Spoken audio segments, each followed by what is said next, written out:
Thank you all. What a great crowd, standing room only. I don't know about 3 heavy hitters. I think more like 2.5 men, but I'm happy just to be here. Look, the title of this thing is the 22 midterms and then 24, but let's get to the question that everybody, I think, has on their mind. Are we destined for a Trump-Biden rematch? Oh, okay. Well, thank you. Wake up, James. Nothing like getting your jersey dirty early in the game. That's it. So, for a long time, I did not think that Trump would be the Republican nominee. I've changed my mind. John Maynard Keynes says, when the facts change, I change my mind. What do you do? And I think what's going to happen is he's going to get indicted, and the Trump people will say to oppose him is aiding and abetting the enemy. The globalists are going to take us over. And I think it's going to cause a rallying effect in MAGA world. All right? And, you know, they're already calling the prosecutor a racist. I mean, you can just see where this is going. This is not a hard movie to figure the ending out. On a Democrat, So you know who wins? I think that Trump will, if he's indicted, I think he will be their nominee. All right, but who will win the election? Will Biden? Is it clear he's going to be the nominee now? Well, the one thing, I'll say this. You can tack to the center, you can tack to the left, you can tack to the right. You can't tack younger. Okay? That's it. That's just the number. And I'm trying to do everything I can to tack younger. It's not going to. All right? You want to borrow some? If he runs, the question is not going to go away. And I can't go on TV and say, well, let's talk about the real issues and jobs and health care. No. That, in people's mind, that's an issue. So that whatever he chooses, he's going to deal with it. Because there's no way people know it. And it is not, he's not going to get younger, and it's not going to get better. That's what. Look, I think. Well, first of all, thank you all for being here. Awesome crowd, and fun to be here with these two Louisiana legends next to me. And some of what you'll hear from them is even true, which is the great part about this morning. So I'm a journalist, so obviously we always cheer for the best possible story. So I'm not ready to sit here this morning and say that Trump's nomination is a done deal. I think there's still a lot of innings to be played in this primary, and I think there's a lot of people in the Republican primary who do not want Trump to be their nominee and who are looking for an alternative. Now, the question is, as you guys both know, the question is, does that result in somebody getting a head-to-head opportunity to run against Trump? That makes all the difference in the world. Is it going to be a fractured field into Nevada and South Carolina and beyond next year in those primaries? Or is there going to be a head-to-head race of either, DeSantis versus Trump or somebody else versus Trump? I think that will make all the difference. It's important to realize that the GOP, how their primaries operate, they have winner-take-all primaries. Right. So it doesn't matter if you get 75% or 25% in a given state, you get all those delegates from that state. Because they're capitalist and they want to give everybody all the wealth. Democrats obviously share their delegates proportionally because they divide the pie because they're good Democrats. So that's important to realize. I think on the Democratic side, remarkably, it's also about Donald Trump. I mean, he is the force field around Joe Biden that protects Joe Biden from a primary. If Donald Trump tomorrow was to disappear, I think Democrats would have a really robust conversation about, do we nominate an 82-year-old? But as long as Trump's on the horizon, he creates this incredible sort of moat around Joe Biden, because Donald Trump for the last 6 years has been and remains the best organizer, motivator, fundraiser, mobilizer, and unifier for the Democratic Party. And as long as he still exists, I think Democrats are going to say, let's just give the ball to President Biden again, 3 yards in a cloud of dust. Let's not take any risks. Let's just play it safe and hope he can pull it off again. And playing it safe is pretty much why Biden won last time. I mean, his message implicitly was, I am not Donald Trump, and you know me, I'm Uncle Joe. Yeah. That's going to be his message again, isn't it? And You know, Barack Obama, a lot of people said this guy was a speech in a suit, but it was a hell of a speech. Speaking of a hell of a speech, Joe Biden's State of the Union pretty much said, that's when everybody said, you know what, he's running and he looks pretty good right now, but who knows what could happen next week, right? I mean, I thought that speech was a great illustration of our broader politics in this moment. Joe Biden is fine, but it's not about Joe Biden. The story's about them. And as long as the story is about them, I mean, it's incredible. A former president was as consequential of a factor in the midterms as the current president. And the opposition party was as consequential in that speech as the guy giving the speech. Every time the Republicans make themselves the story, they give Biden a weapon. As long as it's about them instead of him, the American voter is going to vote for not Joe Biden, they're going to vote for not Republicans. That was their vote in the midterms, that was their vote in 2020, and the bet among Democrats is that's going to be their vote again in 24. All right, what about Kamala Harris? Because the more Biden's age becomes an issue, the more Kamala Harris becomes an issue. James? Well, Spoken like a man. Both of these guys are married to really strong women, by the way. so you can see it right now. Karen Finney was in Puck saying, don't you, she's the greatest vice president ever. Donald Brazile was in the New York Times. Biden's options here are pretty constrained, and when she first became vice president, I know people went to some admired and they say, you ought to get out in front and own this crime issue, because it had spiked up in 2020. And they said, well, we can't do that. If she would have done that, she'd be 15 points higher on approval.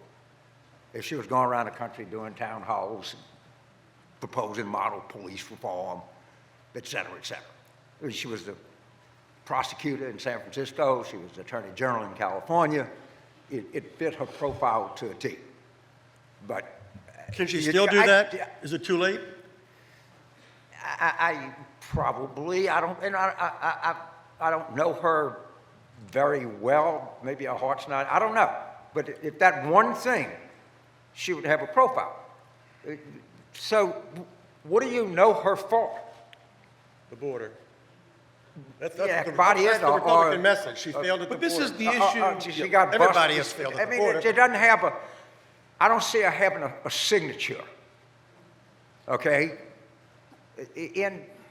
But does that say, would Biden, would they get a meeting and say, no, we don't, it's easier, let's just keep going the direction we're going in? But doesn't not having a signature, just playing devil's advocate here, isn't that in itself a weekness? Nobody knows who she is. How do you define her? I don't know. When I saw Dick Cheney, I knew what his signature was. It was a stupid war, but I knew what it was. All right, if I saw Biden, I knew he was involved, and, it's a big effing deal, and I just don't. When I see Kamala Harris, I see Kamala Harris. Yeah. I don't see the other side. Now, can she, by effective communication and doing something, can she address that? Yes. But as of right now, I don't see him really like making a change. And you can't say it doesn't matter who the vice president is if you're going to be 86 at the end of your presidency. That's not a very effective answer. Right. But this is part of why, to borrow a phrase, the road is rising to meet Joe Biden, good St. Patrick's Day reference, because, he benefits, oddly, from Trump's ubiquity and Trump's resilience, and he benefits even more, sort of awkwardly, from the uncertainty and questions about his own VP.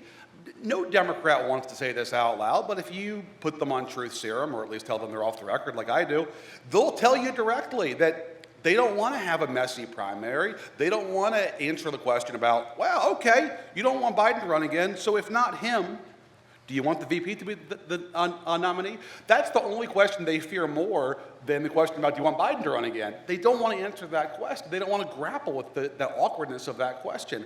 And so in their mind, let's put that off to another day. Let's buy time. Let's just put Biden out there again in 24. Hope that this is once again a referendum on the other guys, not us. And then we'll come to the Kamala question in 27 or 28. That's the hope. That's the bet they're making. But we'll see how long that lasts. It's remarkable to go back in time, though, and think about how important that period from March to June of 2020 was in American politics, right? Because COVID hits, Democrats panic about nominating Bernie Sanders, rally to Joe Biden. Biden wins the nomination overnight. The murder of George Floyd happens, and Biden responds to that in part by putting Kamala Harris on the ticket. Those are enormously consequential choices for the party and for the country, because now you have an 82-year-old incumbent president and a VP who is widely seen as someone who would not be a great general election candidate, all because Democrats in that sort of 4-month period made the choices that they did, which, by the way, at the time made a lot of sense. I get why it happened in the moment. No voter back then was thinking, well, if we nominate Biden this time around, let's see, in 4 years he'll be almost 82, and that could be a problem for. They were just thinking, how do we get Trump out of office? But the choices made then are coming back to bear now and will be for years to come. All of which he documented in his book. Time for a plug. Clancy, I thought you'd never ask. It's on sale downstairs. This will not pass. Jonathan Martin, that's me, and my co-author Alex Burns, New York Times bestseller. Happy to sign a couple of copies for you if you want to grab me afterwards. All about 2020 and 21, both Trump and Biden's first year in office. I think you'll like it. And it sets the stage for our next question. So we're kind of backing into this thing chronologically. Let's talk about 22, the midterms.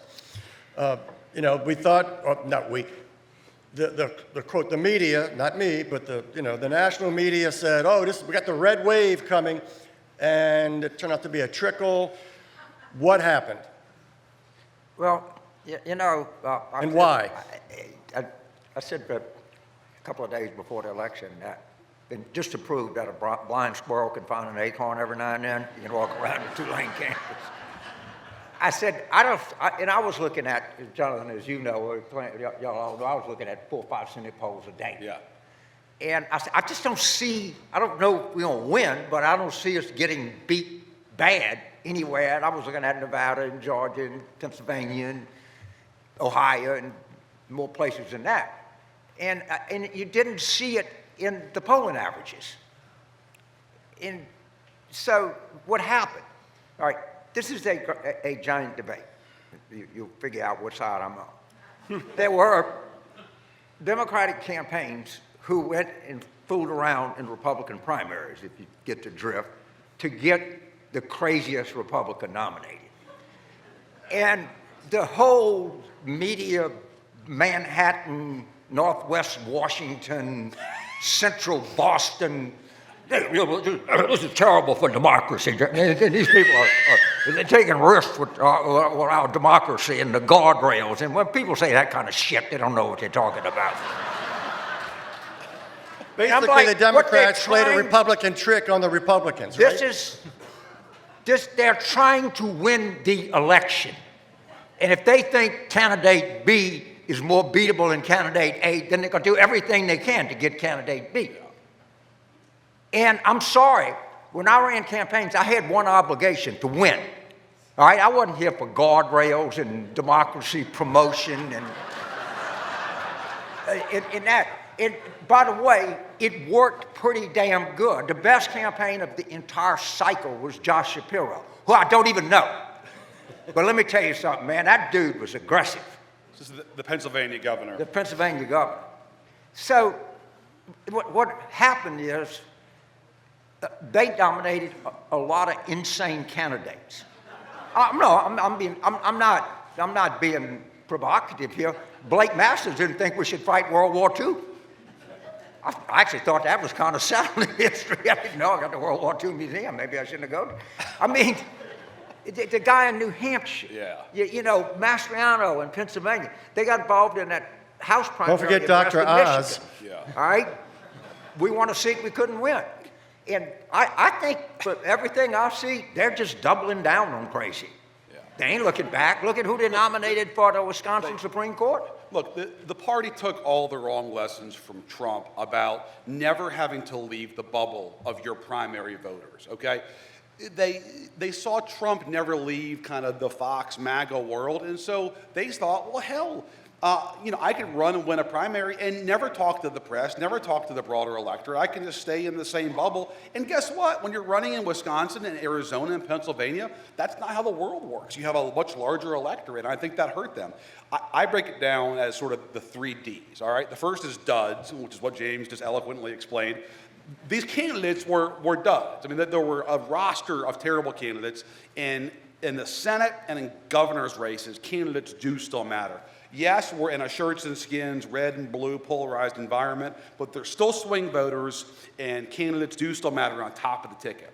Secondly, I think Dobbs, all right? The decision to overturn legal abortion after a half century in this country galvanized Democratic voters and independent voters in a way that Biden had not in the first year and a half of his presidency. That electrified Democratic voters going to the midterms. And the last D is disorder. And I think in a lot of places, the Republicans thought crime, homelessness, this sort of sense of unease will help us. And I think in a place like New York, it actually did help the Republicans.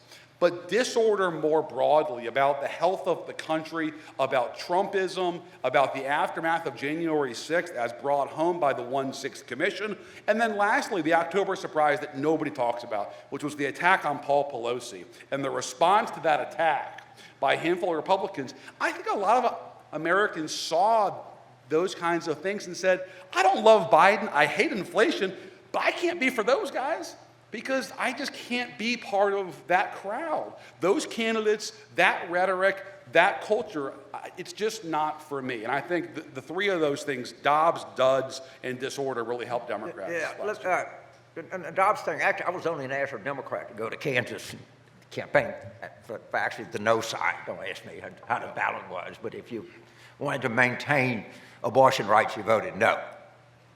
And I was pretty close to the Mastro's campaign in Nevada. And at the end of the day, how she won is Hispanic women. The one thing about the choice issue, there's very little difference among females in class, race, ethnicity, income. It's all pretty consistently the same thing. And they were expecting that, and there was a lot of commentary about how the Republicans were coming on strong in the Hispanic vote. And then after the election, they said, well, it's stalled. And I think one of the reasons that it stalled that people hadn't figured out yet was Dobbs. Point of personal privilege to give James a bit of homage here. Everybody knows how smart of a strategist James is, but no Democrat in this country that I talked to was on to the issue of the abortion issue in Kansas as early as this guy right here.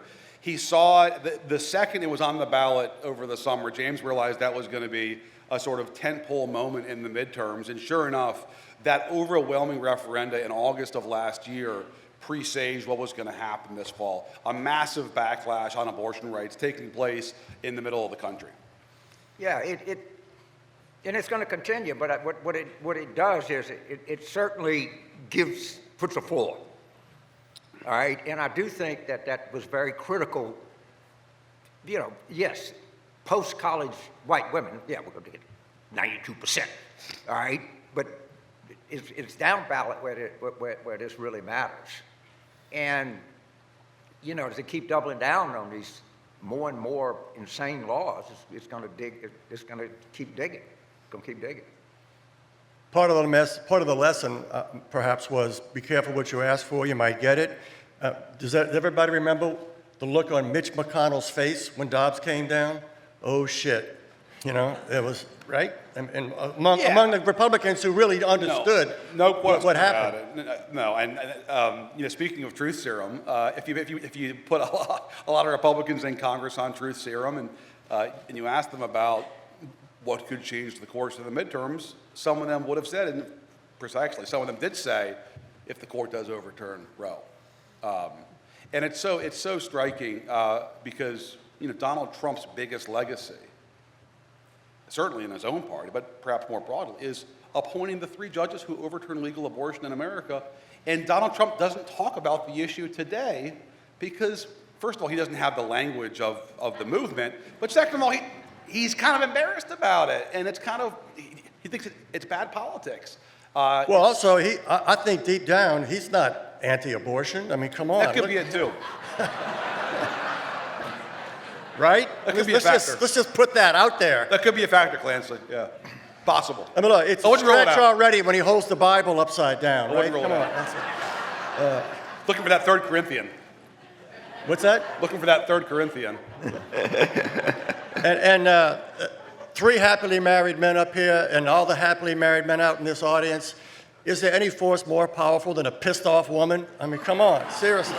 And that's what the Republicans didn't figure out. Yeah,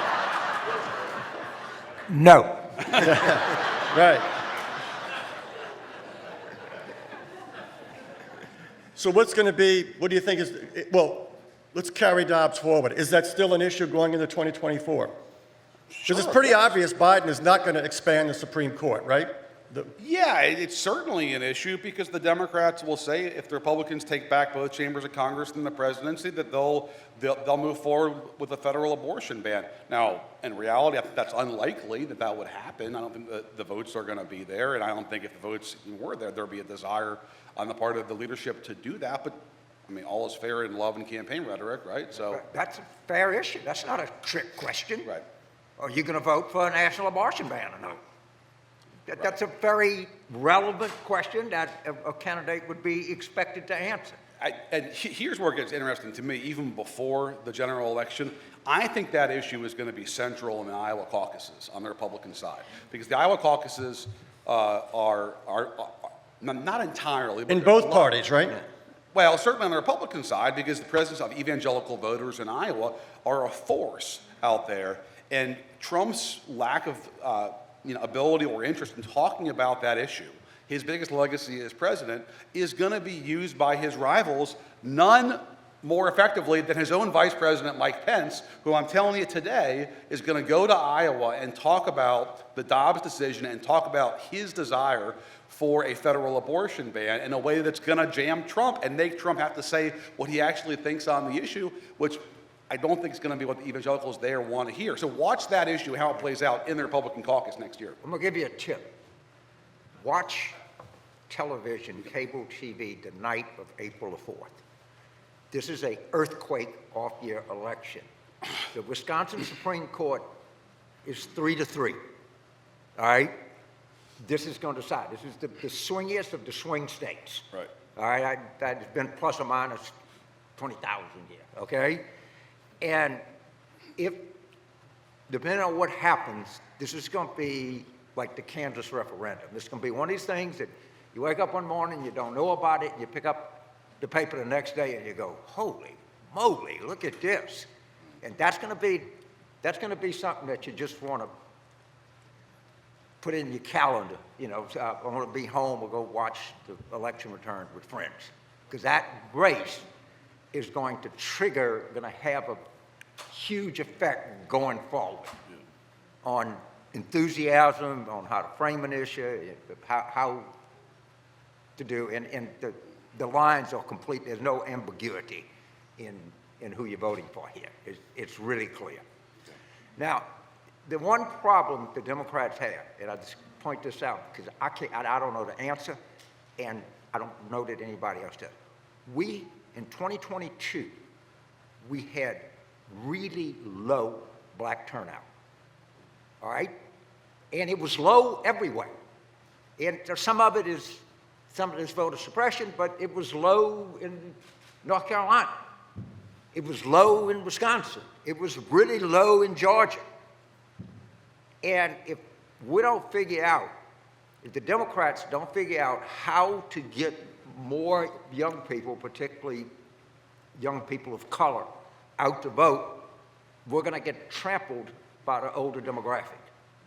And that is in every high-end Democratic operative that I know, and I know a lot of them, are all like... Some of your best friends. Yeah.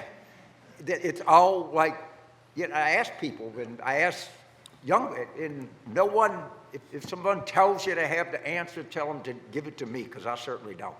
No, if you look at the polling data where Democratic voters are asked, do you want Biden to run again for re-election or do you want somebody else?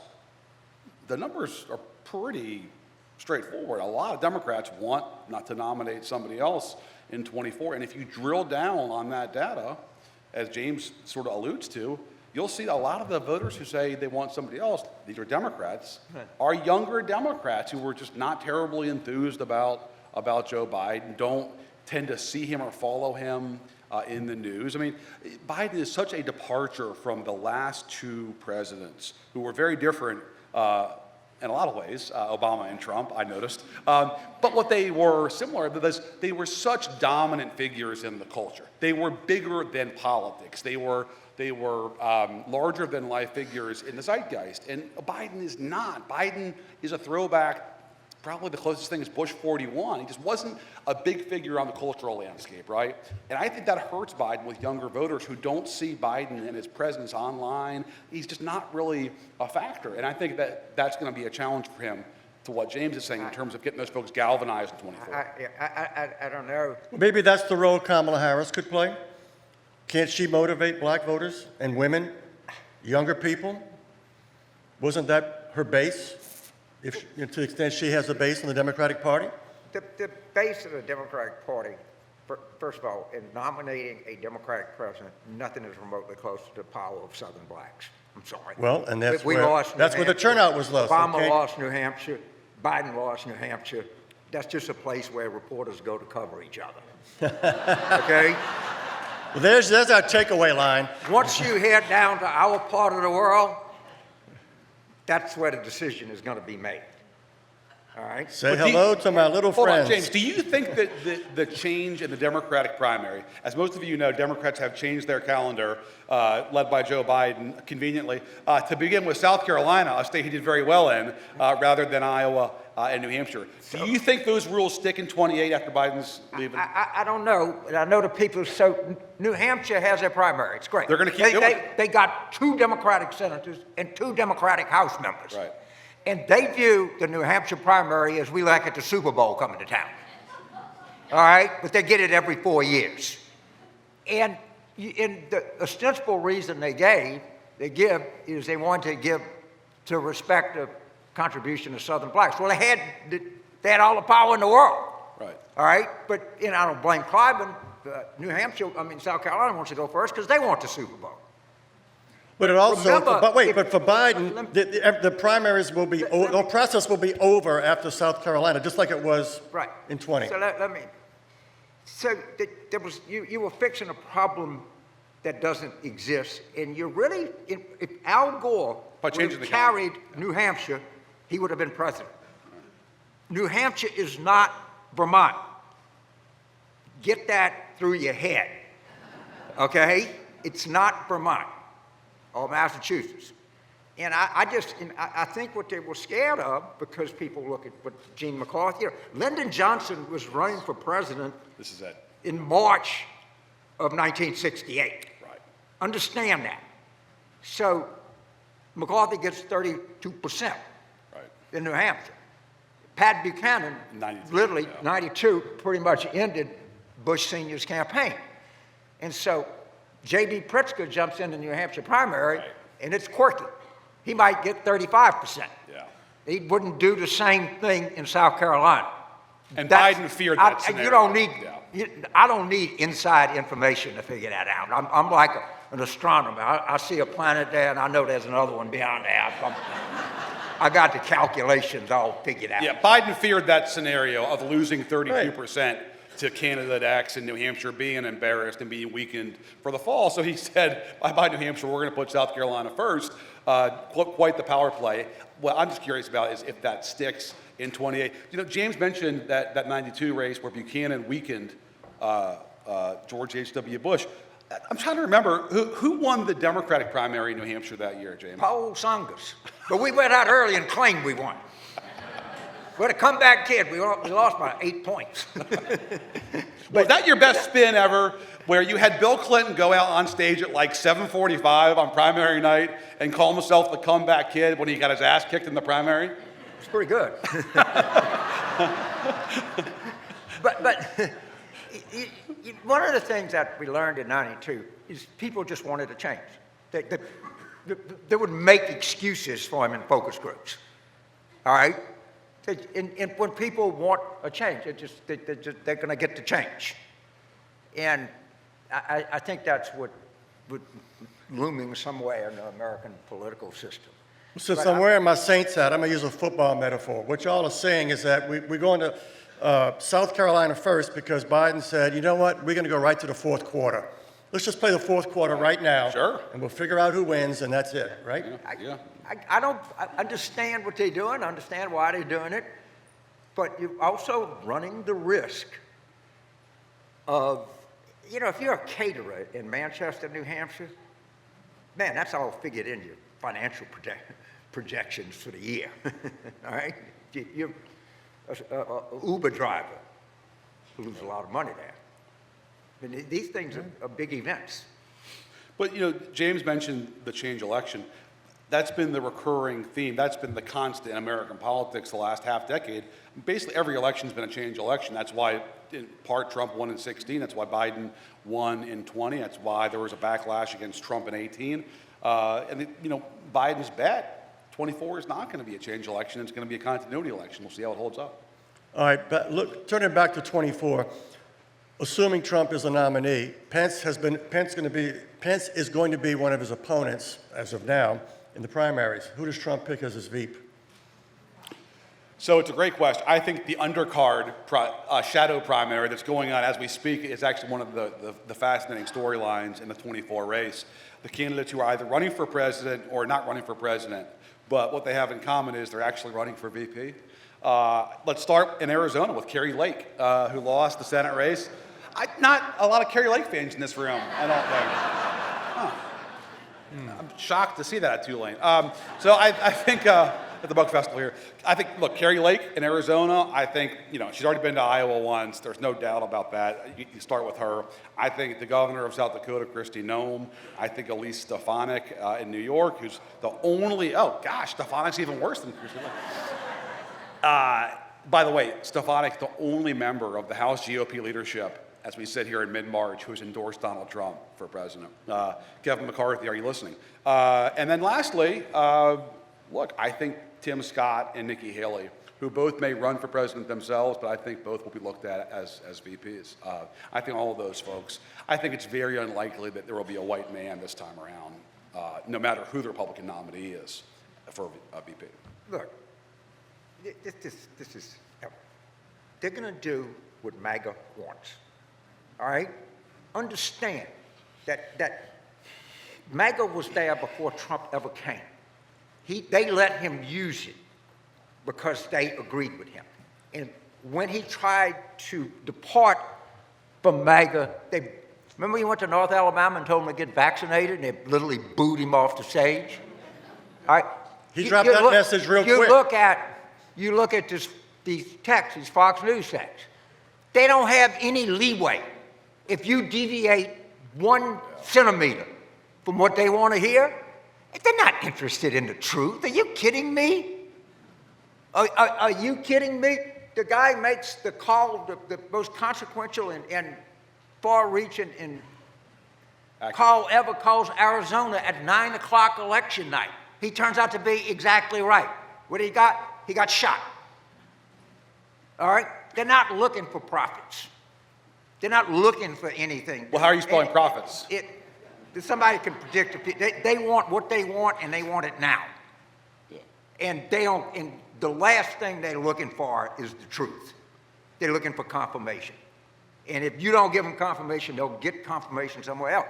And people say, Kevin McCarthy is a bowl of Jell-O. That's just getting mad at a bowl of Jell-O. You can't do anything. It's just Jell-O. And he's got to do whatever they tell him to do. If you want to hear Kevin McCarthy's actual views about Donald Trump, we have him extensively on audio tape, and it's available in a book downstairs that's on sale right now. This Will Not Pass. Right. Kevin McCarthy, immediately after January 6th, on a conference call with other House GOP leaders, said he's got to go. I'm going to call him tonight and tell him he has to resign from the presidency because he's going to be impeached. McCarthy vowed to do that. It's on tape.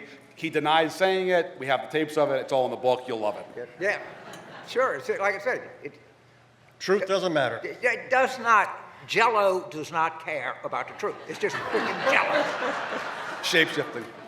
Should we do Q&A? All right, how about some questions from the audience? We got 8.5 minutes. There's a microphone right there. Please make sure that you ask a question and don't stand up and make a Some of the speech, Kerry Lake fans here, I know are going to line up. There you go. because I will cut Here you we off go. if you start to make a speech. Go. So as we look to 2024, we've got some Senate seats, John Tester in Montana and Joe Manchin in West Virginia, that are looking a little interesting. Even Bob Menendez in 2018 almost lost in New Jersey, out of all places. So what are we looking at Senate-wise Great in question. 2024? Great question. Great question. The question was about the 2024 Senate landscape. And it's a really important question because part of the Democratic Party's challenge is they've really lost ground across rural America. And that's evident in some ways in presidential races, but it's most visible on the Senate map. All right? If you go back to the year 2010 and look at the 2 Dakotas and Montana, Democrats had 5 of those 6 Senate seats, all right? Today, they've got 1 of them, and that is John Tester. They've got Manchin in West Virginia, a state that Trump carried by 1 million points in 2020. And then you've got Sherrod Brown in Ohio, which increasingly has become a red state. Trump won there by 9 points both times. So how do Democrats hold the Senate when they're playing defense in 3 red states where whoever their nominee is, Biden or somebody else, is going to lose those states? And the answer is they're relying on the personal brands of Sherrod Brown, Joe Manchin, and John Tester, which have gotten them through 3 cycles already. Can it work for a 4th? I think it varies state to state. I think it's really tough in all of them. But the challenge Manchin has is, can you overcome a 40-point loss on top of the ticket and win? It's tough. And I think for Tester, it's a little easier. But I think the last thing I'll say is it all depends on who the nominees are for the Republicans in those states. Look at 22 and all those bad candidates. If they nominate similar candidates, the Republicans could lose those seats. If they nominate decent candidates, they'll beat those incumbent Democrats. So if you want to be depressed, look at the 2024 Senate map. It's horrific for Democrats. And this is an effect of something in the industry that's known as the 6-year echo. When a party does well 6 years before, the Democrats had a big year in 2018, they're going to have a rough time 6 years late. Like 80. And the stupidest people in the world, okay, I mean the really stupid people, are the people that went to West Virginia to attack Joe Manchin. Because it's not Joe Manchin or Ed Markey, it's Joe Manchin or Marjorie Taylor Greene. All right? And you're going to find out how much a Senate seat is worth. But these, whatever they call themselves, these people are truly, I don't know, if there was one poll that had Jim Justice, who was a former Democratic Republican governor, beating Manchin 52-42. Yeah. And I don't know if they'll, but it's so bad. The 2 best pickup opportunities the Democrats had is Texas and Indiana. All right? Maybe Florida. I mean, when you look at it, you go, holy. It's a tough map. It's really tough. You want to talk about the Supreme Court? Okay. Well, that goes through the Senate. All right? And one more point, just give you another little thing for your dope sheet. 18% of the United States elects 52 senators. Right. That's correct. You heard me right. 18% of the country elects 52 senators. Yeah. And I need these people from Massachusetts going to West Virginia to complain about Joe Manchin? Oh, God. One last thing on that. I mean, Sherrod Brown is running again. John Tester's running again. But Manchin has not yet said what he's going to do, and he's flirting with running for president, or at least he is on television. I think ultimately he either runs for re-election to the Senate or retires. Part of that will depend upon if, as James just said, the governor out there, Jim Justice, decides to run for the Senate or not. because he'd be a formidable candidate. If it's not him, if it's somebody else who's weaker, I think Manchin may try to stick it out. But that's going to be a huge question. What does Joe Manchin do? And for Democrats, as James gets, it's rich. I mean, no Democrat this side of Kyrsten Sinema has driven liberals more crazy than Joe Manchin in the last 2 years. But if you want to hold the Senate, you better say your prayers every night for Joe Manchin. Great question. Next question. Hi, thank you all for speaking today. So I'm currently taking a class on the rise of Christian nationalism. So viewing the 2024 election, I'm kind of looking at it through this lens.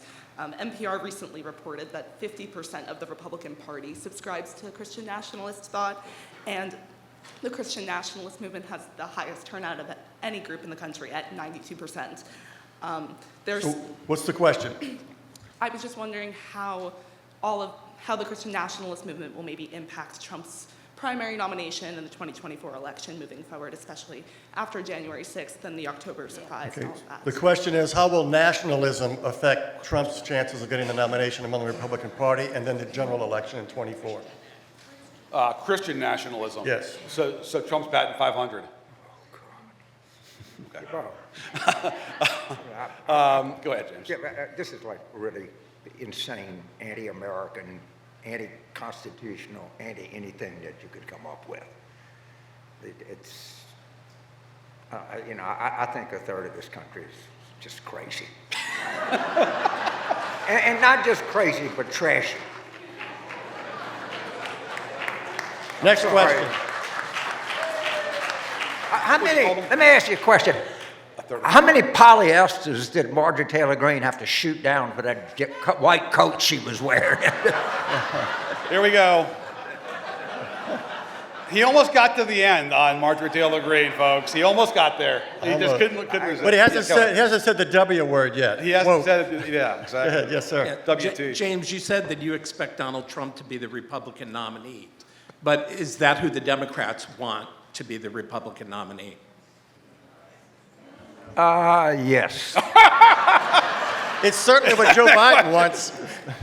He's their alpha and their omega. Where would Democrats be without Donald Trump today? He's the glue that binds Manchin and AOC together. He's their great unifier. Right? He's a great for turnout. We can't do much without him. Look at the turnout. Oh, my God. And 2018, he's literally on the ballot, 2020, then 2022. I mean, you can start in 17, right, with the governor's race in Virginia. I mean, basically for 6 years now, Democrats' strategy has been basically put the quarter in the machine, play the Trump hit, and go. That's it, you know. It ain't complicated, right? Right. Yeah. Okay, I was just going to say, I'm probably one of maybe a very small handful of people in this room who is conservative and Christian, but who is here and respects and agrees with a lot of what you're saying. So what I want to know is, how do we get from this polarized, very, different thing that we're seeing in our nation to be able to sit and talk and listen to things that are very different maybe from what we initially believed? So, I mean, my mind has been changed a lot of times from listening to that. I don't vote. I don't vote R or D. Right. I vote what I really, and James, I mean, you've been married for 30 years to the same woman who is opposite in you, and so I want to know how that works. He knows how to say, yes, dear. I can Save tell the best for last. I tell you how it works. It takes two to argue. I don't argue, but let me address something that's dear to my heart. People come up to me all the time and say, James, yeah, the Republicans, they have their crazies, but you got to admit, the Democrats have their crazies. It's two different things, all right? Our dictionary writers, if you want to call them that, they're more or less naive and harmless, all right? There's nothing evil about the word Latinx. It's just kind of goofy and no one uses it or follows you, and you're trying to signal to people that you're smarter than them. Storming the Capitol is a crime. It's not the same thing. It's not remotely the same thing. And I fault my friend Bill Maher for this a lot. It's not on the other hand. It's on this hand and this fingernail. It's not the same thing. And I'm sorry. I don't mind making fun of these people. I think they're naive, but they're not evil. I mean, I would not, if somebody was watching my grandchild and they wanted to rewrite dictionaries, fine, I'm a moral person, great. If somebody was watching my grandchild and they stormed the Capitol, no, I ain't getting around my house. I mean, that's pretty easy. Do you want to do one last question? Jonathan, you want to weigh in on that? I'll say one last question here. Well, I'm going to add this. James taught me the most important lesson about having a happy marriage, because I asked him that question, and he said, every time we disagree, before I open my mouth, I ask myself the Marine's question. He's former Marine. Am I prepared to die on this hill? Right? Saved my marriage for sure, and his own. Last question. Thanks. Yes, ma'am. Sorry, guys, I'm going to have to cut it short. We have to stay on time. Really quick. Super brief. Okay. If Trump does not get the nomination, do you think he would run as an independent? That's a good question. I do, because Donald Trump doesn't like the Republican Party any more than I do. Which I can assure you is not very much. But if he thinks he can raise money, yes, I understand. Well, he can raise money, right? The entire thing is a giant grift. And once you understand that, can he grift as a third-party candidate? Yeah. And he doesn't, and by the way, he doesn't want a Republican to get elected other than him. So he would be enthusiastic about staying on the ballot, if nothing else, to hurt them. You can't think, you think like a normal person, you can't predict what Donald Trump's going to do, because he's not normal in any way. And this is the Biden assumption. Either Trump is the nominee or he torpedoes whoever the Republican nominee is. Either way, Biden gets reelected. Thank you all very much, and thanks to our panel. Buy the book. Buy the book, buy the book, buy the book. Thanks, guys.